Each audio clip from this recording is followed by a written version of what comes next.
अनंत कोटि दंडवत सतगुरु देव को। परोक्ष ज्ञान कब पूरा होता है? अपना विषय चल रहा है तो परोक्ष ज्ञान होता है सत्य शास्त्रों पर जो हमारा मार्ग है, ठीक है, उस पर श्रद्धा हो जाए, फिर देने वाले पर श्रद्धा हो। जैसे जैसे हम ज्ञान लेते जाएंगे वैसे वैसे मन झुकता जाएगा। ये लक्षण है मिला लेना कि परमात्मा सब जगह है, इसका भी निश्चय हो जाएगा। तो तब समझो कि परोक्ष ज्ञान पूरा है। सतगुरु पर श्रद्धा विश्वास के जो आगे भी कहेंगे वो भी सच होगा। और जो कहा है दुनिया सारी सृष्टि जादूगर की खेल की न्याय उत्पत्ति स्थिति और पता ही नहीं चलता, जीवन बदल जाता है और वो जो आकार है वो सारा अपनी आयु पूरी करके और शून्य में लीन हो जाता है। हम देखते रहते फिर भी समझते नहीं है। देखो सबके सामने सब कुछ हो रहा है पर हम देखते नहीं हैं। तो गुरुदेव दिखाते हैं। तो जब ये दिखने लग जाए तो उसको कहते हैं परोक्ष ज्ञान हो गया। अब अपरोक्ष ज्ञान किसको कहते हैं? आगे प्रश्न है। अपरोक्ष ज्ञान है कि जो हमने सुना है उसको हम साक्षात कर लें, उसका अनुभव कर लें। एक तो हमने सुना है कि जो अनात्मा देह है इसको मैं मानता हूँ, मैं तो सत्य चित्त और आनंद हूँ और यह हर क्षण मर रहा है। ये हमें दिखे, ये भी दिखे कि जो यह है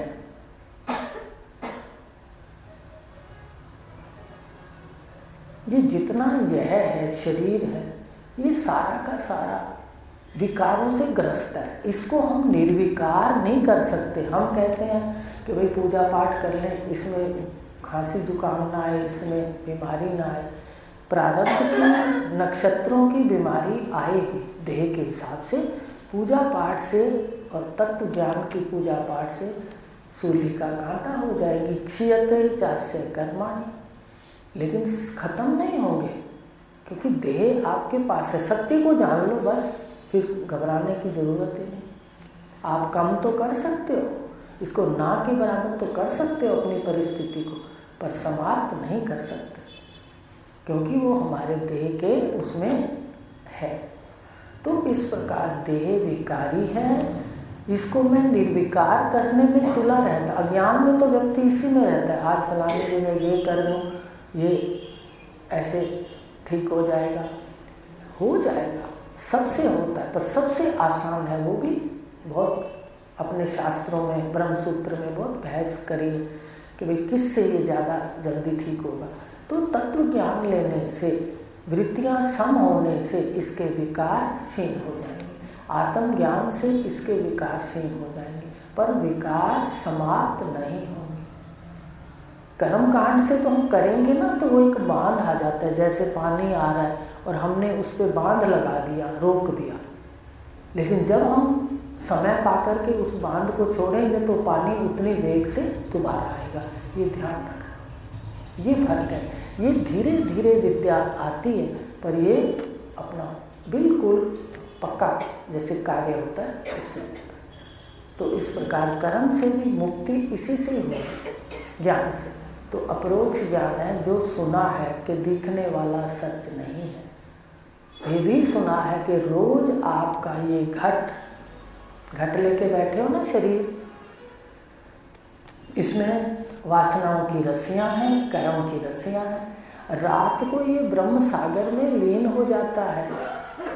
जैसे कोई मटका भरते हैं कुएं में डालते हैं, डालते थे ना पहले रस्सी बांध के बाल्टी को कुएं में, तो बाल्टी सारी उसमें लय हो जाती थी भरने के लिए। लेकिन वो रस्सी क्या करती थी, उस बाल्टी को फिर खींच लाती थी।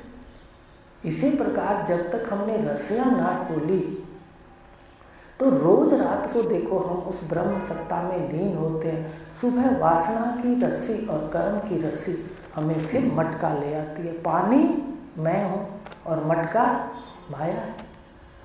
आ रही है बात समझ में? तो आप चेतन सत्ता सच्चित आनंद हो, निर्गुण हो, निराकार हो, निर्मल हो। लेकिन यह जो मल से युक्त है आकार वाली वस्तु, ये रोज अपने कारण में लीन होती है। रोज अगर अपन ये देख लेते हैं तो भी हमें वैराग होना शुरू हो जाएगा कि रोज ही यहाँ से तो जाता हूँ, सारा कुछ तो छोड़ के जाता हूँ।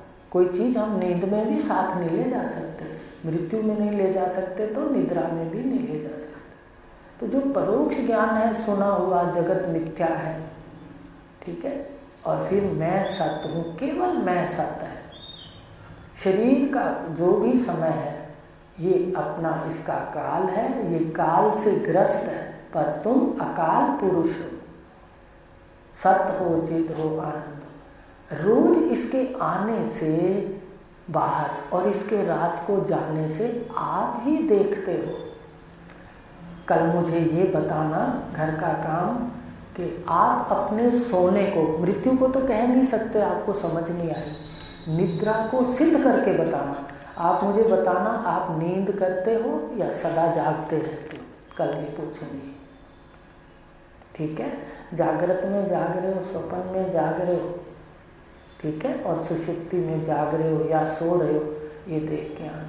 तो इस प्रकार ये जो सच है इसको देखना है, ये हो गया।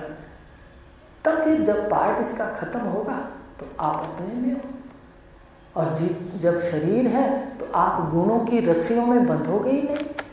आपको पता है उसका गुण ऐसा है, उसका सात्विक है, उसका, अभी भगवान ने गीता के अंदर कहा, अगर तामसी गुण वाला है तो कष्ट आएगा, राजसी वाला है तो भी आएगा, सात्विक है तो शांत रहेगा। लेकिन फिर भी हम उस गुण की रस्सियों को रेत समझ के झाड़ेंगे, उससे बंधेंगे नहीं, तो काम चलेगा। क्योंकि ये लेन देन है। आप कहोगे कि मैंने अच्छा किया, अब जिसके पास जो वस्तु है वो वही तो देगा। आपके पास सतोगुण है, इसलिए तो वो कहानी थी कि बिच्छू ने कितनी बार डंक मारा, पर संत ने क्या किया, बार बार उस बिच्छू को पानी से डूबने से बचाया। तो स्वभाव काम करता है, स्वभाव से बंधा है तू कौन तय निर्जित, शक्ति से, अपनी शक्ति में स्वभाव से बंधा है हर व्यक्ति। अब कोई तमोगुणी व्यक्ति है, वो किसी से लड़ाई झगड़ा किए बिना रजोगुणी रहेगा ही नहीं। तो हम उसको उठाएं क्यों, जब हमें पता है इसका गुण है, हम समझ जाएं। तो कितने कितने रास्ते हैं, हम स्थान छोड़ दें, उसकी बात को दिल पे ना लें, फेंक दें। तो ये सारा जगत त्रिगुणात्मक है। तुम इससे परे हो, शांति की खोज चाहते हो तो गुणातीत हो जाओ। शांति स्वरूप में है, अपने आप में है, इन बातों में नहीं है जहाँ हम गुणों की बात करेंगे, उसने ये किया, उसने वो किया। वहाँ तो विस्तार है, लड़ाई झगड़े, वहाँ बैठना ही नहीं है हमें। तो कहा अपरोक्ष ज्ञान जब होता है, जब हम सुने हुए को देखते हैं कि मैं वास्तव में आत्मा, और ये शरीर कुछ काल की एक गाड़ी है, ये सफर करा रही है जीव को। ये गाड़ी माध्यम है, विश्वों के लिए भी सफर करा रही है और परमात्मा के लिए। अब कोई तो विश्वों में सारी उम्र बिता देता है और कोई परमात्मा की ओर चल देता है। वो विश्वों में भी रहता है और अपने आप में भी रहता है। तो इस प्रकार दोनों रास्ते, दोनों पहलू जानने, तब जाकर के ये संसार कटेगा, संसार मिथ्या। नहीं तो फिर गुणों से फिर ऐसे घर में आ जाएंगे जहाँ फिर ये सारी कठिनाइयाँ जो भी जीवन की हम झेल रहे हैं, गुणों की, आध्यात्मिक, आदि भौतिक, आदि दैविक, सारी कठिनाइयाँ फिर से मिलेंगी। और अगर हम जान लेते हैं इसको, तो फिर भगवान ने यहाँ तक कह दिया, कच्चा ज्ञान भी है तुम्हें तो भी श्रीमान भीमान के घर, जिस ऐश्वर्य के लिए हम पच जाते हैं, लेकिन वो फिर पहले से ही आपके पास, जिस घर में जाओगे पहले से वहाँ बुद्धिमान लोग, धनवान, ऐश्वर्य युक्त लोग होंगे, और कितना काम निपट जाएगा। फिर बस बालपने से ये ज्ञान लेना। यहाँ भाग भाग के आते हैं, वास्तव में यहाँ वासनाओं में कहाँ सुख मिला है। आज मुझे कोई एक व्यक्ति हाथ खड़ा करके दिखाए कि भाई हमने वासनाओं से पूर्णता से सुख लिया। तो ये जानना है, इस मिथ्या को मिथ्या जानना है और आनंद अपनी आत्मा का है, अपने आप में। जो समाधि में जाते हैं वो कहाँ से आनंद लेते हैं? आनंद बाहर से लाते हैं। जो समाधि में जाते हैं वो सारा कुछ छोड़ते जाते हैं समाधि में। और जानते हो समाधि, वहाँ अकेले रह जाते हैं, सारा शरीर उतर जाते हैं, चाहे वो कठिन है उतारना। और ज्ञान में आसान है। कैसे जाना है? संन्यास लेना है। ये इंद्रियां मैं नहीं, ये विषय मैं नहीं, ठीक है, ये अपना स्वरूप ही सन्यासी है, चलो अपनी ओर चले। अपना स्वरूप ही त्यागी है, अपनी ओर चले। अपना स्वरूप ही वैरागी है। अपने स्वरूप में बैठे बगैर वैराग हो नहीं सकता। जब तक इसका पूरा नहीं रहस्य खुलेगा वैराग नहीं होगा। और वैराग के लिए सुनना पड़ेगा। तो इस प्रकार कहा कि ये जो परोक्ष ज्ञान है कि परमात्मा सर्वत्र है, ये शरीर सारे के सारे माया का कार्य है। माया एक खेल है, थोड़े समय में सारा कुछ बीत जाता है। और हमें अगर इस देह के माध्यम से सत्य को पकड़ लेंगे तो हमारी इस दुखों से, शरीर होते हुए भी दुखों से मुक्ति होगी और बाद में भी मुक्त है। जब हमें बाजार में आना ही नहीं है, इच्छा ही नहीं है कोई, इच्छाएं कब समझ आएंगी? आप समझते जाओ इच्छाओं को। इच्छा हट ना करो, इच्छाएं कभी पूरी नहीं होती। पूरी होती है तो फिर कुठाराघात हो जाता है। कोई इच्छा पूरी होती है ना थोड़ी देर के लिए, उसकी फिर साथ में परिणाम साथ है, परिणाम दुख है। सुना था कि देवता आए, उन्होंने पुण्य के काम किए तो राक्षस कहने लगे हम क्यों पीछे रहें। उन्होंने भी एक एक आकर के बैठ गए इंद्री के पास और पाप के काम करने लग गए। आँख अगर पुण्य का काम करती है, वैष्णो माता भगवान शिव के कोई भी द्वारकाधीश के दर्शन करती है तो ये गलत कार्यों के भी तो दर्शन करती है। देखो यहाँ राक्षस भी आके बैठे। कान अगर अच्छे शब्द सुनते हैं तो गलत शब्द भी सुनते हैं, राक्षस भी आके बैठे। इसका मतलब हर इंद्री से हम पाप और पुण्य के बिना नहीं बच सकते। सिर्फ असंग हो जाओ, फिर पाप कट जाएंगे। आपका मन शुद्ध हो जाएगा तो फिर किसी के प्रति गलत विचार ही नहीं करेगा। मन के अंदर ही तो मल है। संकल्प उठे, हम देखें कि कौन सा संकल्प है। अगर किसी के प्रति गलत है तो चुप करके दृष्टा हो जाओ, कुछ नहीं कहना। और अगर शुभ है तो शुभ कार्य कर देना। तो ये तो मन को शुद्ध किए बगैर कार्य नहीं होता। तो ये परोक्ष ज्ञान जब हमें दिखने लग जाए कि मन कैसे चल रहा है, इंद्रियां कैसे चल रही हैं, ये सब थोड़े समय की हैं, ये गाड़ी है, हमें इस पे बैठ के काम कर लेना चाहिए अपना। हम तो सो जाते हैं सारा दिन। और तत्वज्ञानी अगर सोता भी है, लेटता भी है तो उसका चिंतन होता है। इसलिए सोए भी तो भी अपने शब्द का चिंतन करें। तो इस प्रकार इस शरीर से माध्यम से आप अच्छे से अच्छा बिल्कुल अपने को मुक्त भी कर सकते हो। ये साधन है। और नरकों की ओर भी जा सकते हो। काम, क्रोध तथा लोभ, भगवान ने कहा नरक के 3 द्वार है। नहीं कुछ होता तो इनको पकड़ लो तो आदमी बच नहीं सकता गलत कार्य से। काम, क्रोध और लोभ दिखता है। कामी व्यक्ति भी बुद्धि से शून्य हो जाता है, क्रोधी व्यक्ति भी बुद्धि से, वो किसी को बोलने में पता ही नहीं चलता उसको क्या बोल रहा है, किसको क्या कहे। तो कर्म तो ऐसे ही तो बनते हैं, और कैसे बनते हैं। और लोभ में भी ऐसे, और चाहिए और चाहिए और चाहिए। और धनवान जो है वो ये नहीं देखता कि धन कौन से रास्ते से आ रहा है। कितने गलत रास्तों से धन आता है, देखते हैं अखबारों में, रोज सुनते हैं। भाई एक लक्ष्मी कमल पर भी बैठी है और एक उल्लू पर भी तो बैठी है।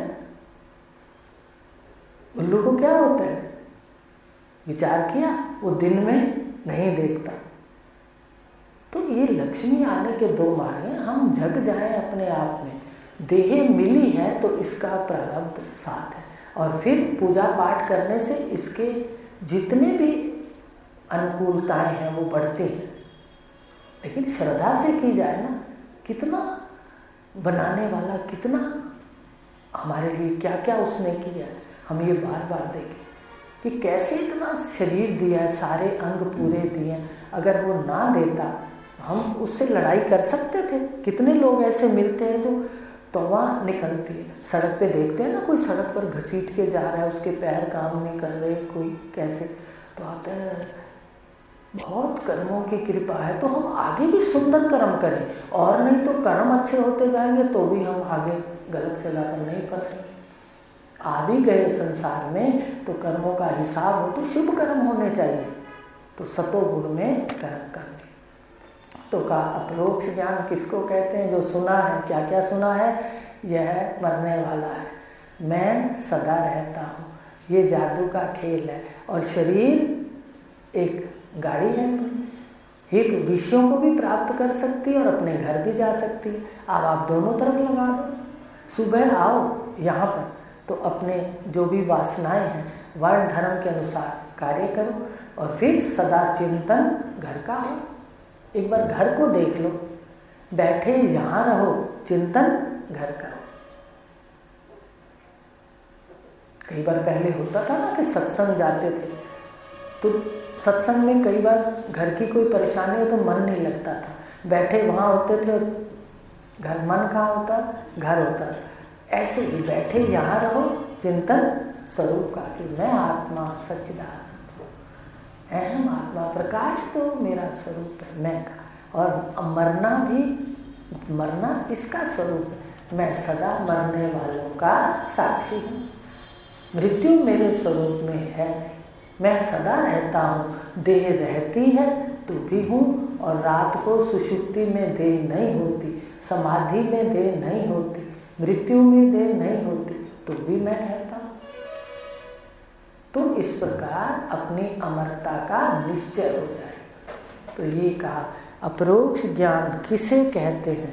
अब सुनो, जो परोक्ष था परमात्मा, पहले तो सारा कुछ दिखे, फिर यह भी दिखे कि ये तीन नहीं है, सामने जगत, मैं, जीव और वह परमात्मा मूल में एक है, और वास्तव में जो मूल में एक अभेद है और देखने में भेद है।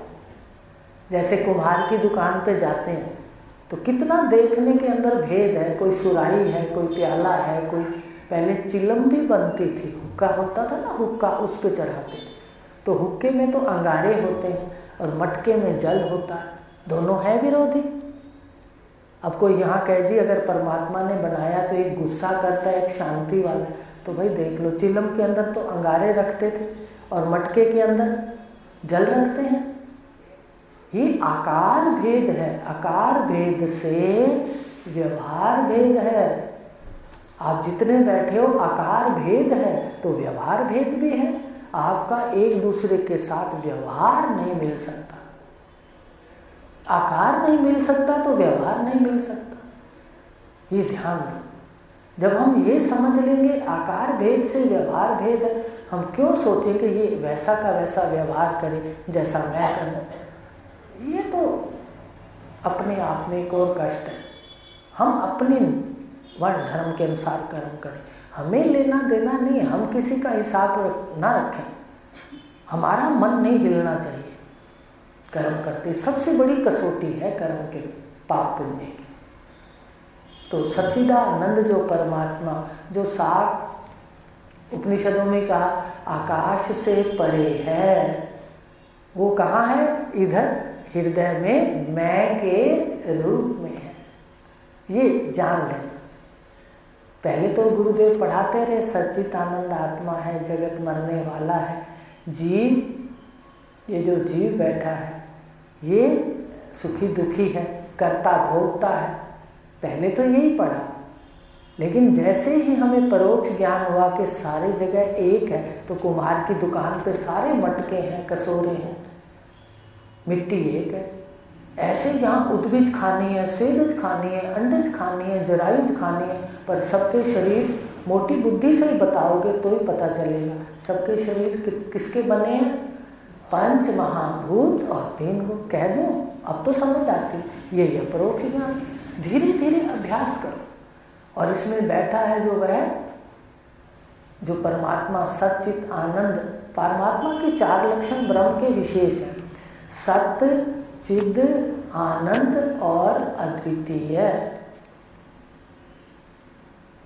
सत्य, चित, आनंद और अद्वितीय। और जब शीशा लगा दिया सामने तो सारा रोला पड़ गया। शीशा लगाते ही शीशा क्या करता है, एक शीशा आर पार होता है, पीछे कालख नहीं होती। क्यों बहन भाइयों, शीशे भी 2 तरह के हैं, एक आर पार है जो कि कालख नहीं लगी होती, तो वो हम आर पार ही देख सकते हैं। वो माया का शीशा है, उसमें ईश्वर संज्ञा एक ही है। और जो ये जीव बैठे हैं, ये छोटे छोटे शीशे अविद्या के हैं और पीछे तमोगुण रजोगुण की कालख है। लाल और काला रंग मिला दिया जाए तो कैसा रंग बन जाता है, गहराई बनता है ना, वो पीछे लगा हुआ है। अब जब अपने मुख को देखा, जितने शीशों में एक का प्रतिबिंब पड़ा परमात्मा का, लेकिन वो सारा का सारा जो इधर अहम है, जो बाहर अहम है, वो इधर सारी अंतःकरण के शीशों में फुरने लगी, मैं करके।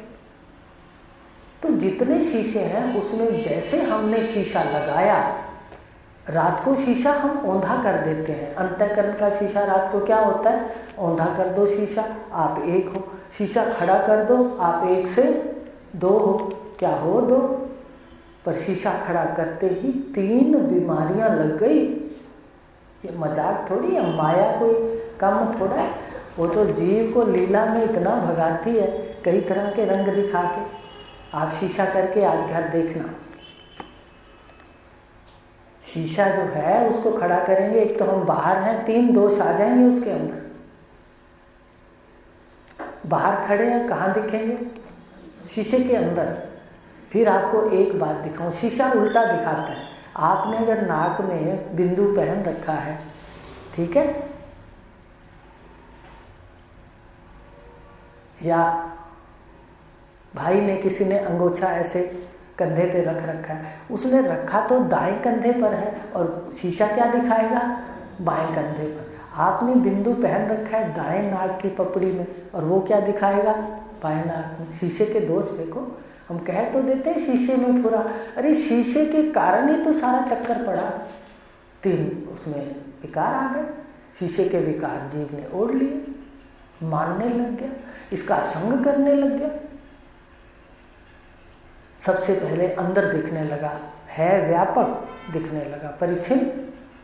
दूसरा उल्टा दिखने लगा। अब आपको बताते हैं क्या लक्षण है परमात्मा के, आपके स्वरूप के, सत्य, चित, आनंद। पहले परमात्मा के लक्षण देखो, सत्य, चित, आनंद और अद्वितीय। तो उलट गया शीशा, उल्टा दिखा तो क्या दिखेगा, असत्य, जड़, दुख और अनेक दिखेगा। शीशे अनेक तो आप अनेक। तो देखो ना, ऐसे देखा करो कि देखो कैसे सारी जगह पर मैं ही तो है, बस मन के पीछे मैं है, मन के पीछे मैं है, सबके मन के पीछे मैं है। मन सबके अलग अलग हैं, मन के झगड़े हैं, मन में ही राग द्वेष है, मन ही एक दूसरे को कष्ट देता। पीछे वाला आत्मा तो साक्षी है, वो तो शक्ति देता है, आप शक्ति देते। एक बाहर वाले को अंदर दिखाएगा। सच्चिदानंद को उलट के क्या दिखा दिया, दिखाता है या नहीं दिखाता। पहले कहते थे ना मैं मरूंगा, अब कोई कहेगा मैं मरूंगा, हाथ खड़ा करो, कौन मरेगा, कोई नहीं मरेगा। देख लो, जब भले थोड़ा सुना है पर मरेगा कोई नहीं, निश्चय। तो कैसे उल्टा दिखाता है, सत्य को असत्य, ज्ञान स्वरूप को जड़ कहता, मुझे कुछ पता ही नहीं। रोज अपने को जानता है, आनंद भी अपना स्वरूप का है, रोज जानता है। समाधि लगा करके जो आते हैं वो भी नहीं जानते कि आनंद अपना स्वरूप है। वो भी ये कहते हैं भाई समाधि में आनंद है, समाधि में आनंद नहीं, आनंद अपने स्वरूप का है।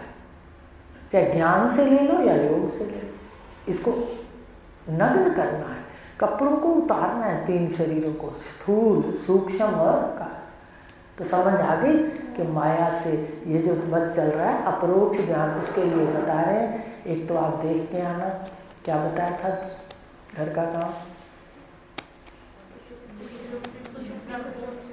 हाँ सुषुप्ति में देख के आना, अपनी निद्रा को देख के आना। तुम सोते हो या नहीं, ये कल पूछूंगी।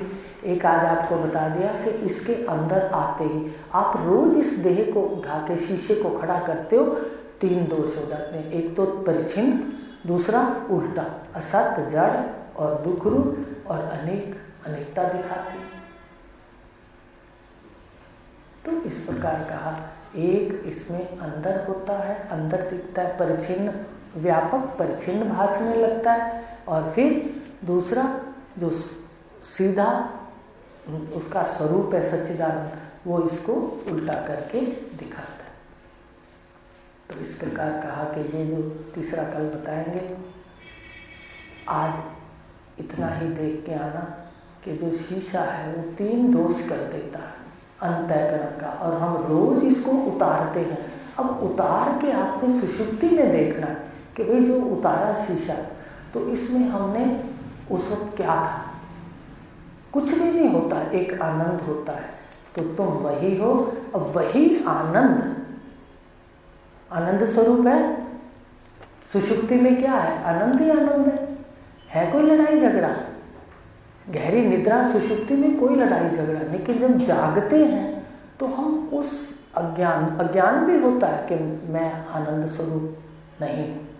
आके कहता है कि मैं आनंद स्वरूप हूँ। कभी बिना गुरु के किसी ने कहा कि मैं आनंद स्वरूप हूँ? नहीं कहा।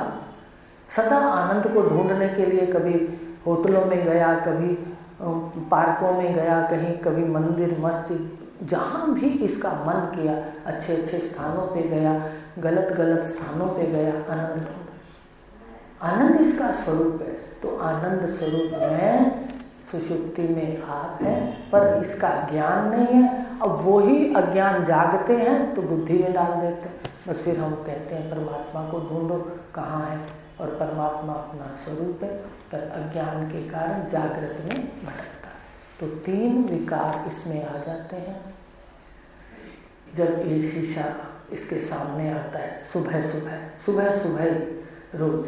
इसीलिए गुरुदेव बता रहे कि भाई शीशे सहित भी तू है और शीशे के रहित भी तू है। इसको बार बार देखो। ओम पूर्णमद